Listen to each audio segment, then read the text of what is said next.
আজকের Sunday special recipe তিলবাটা রুই।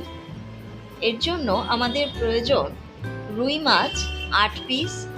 আমি মাছগুলো ভালো করে ধুয়ে নুন হলুদ মাখিয়ে রেখেছি।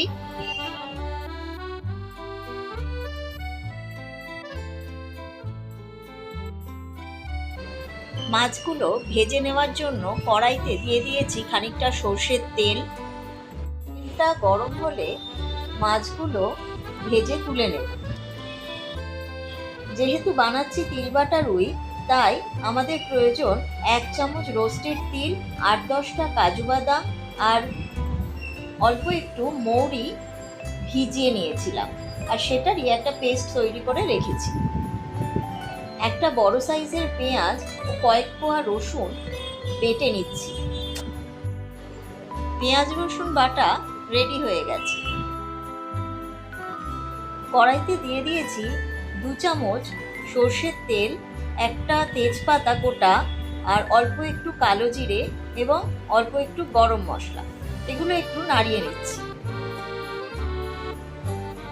দিয়ে দিলাম পেঁয়াজ রসুন বাটা। এটা দিয়ে অল্প একটু কষাবো।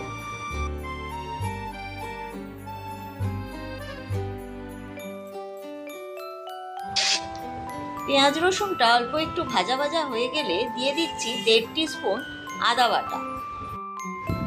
দিয়ে দিচ্ছি 1/2 টিস্পুন নুন। এগুলো দিয়ে সমস্ত মশলা খুব ভালো করে কষিয়ে নিতে হবে। মশলাগুলো বেশ ভালো করে ভাজা ভাজা হয়ে গেলে তিল, কাজু বাদাম ও মৌরি বাটাটা দিয়ে দিলাম।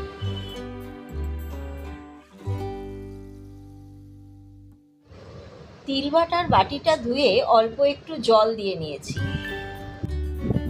দিয়ে দিচ্ছি 1 টিস্পুন ধনে গুঁড়ো, 1 টিস্পুন জিরে গুঁড়ো, 1/2 টিস্পুন গরম মশলা গুঁড়ো। সব মশলা ভালো করে কষিয়ে খানিকক্ষণ রান্না করে নেব। দিচ্ছি 100 গ্রাম ফেটানো টক দই। টক দইটা ভালো করে মিশিয়ে গ্যাস কমিয়ে একটা ঢাকনা দিয়ে 10 মিনিট রান্না হতে দেব। 10 মিনিট পরে ঢাকনা খুলে মিশিয়ে দিলাম কয়েকটা চেরা কাঁচা লঙ্কা। মিশিয়ে দিচ্ছি ভেজে রাখা মাছগুলো। 1/2 কাপ জল দিয়ে মাছগুলো ভালো করে ফুটিয়ে নিচ্ছি।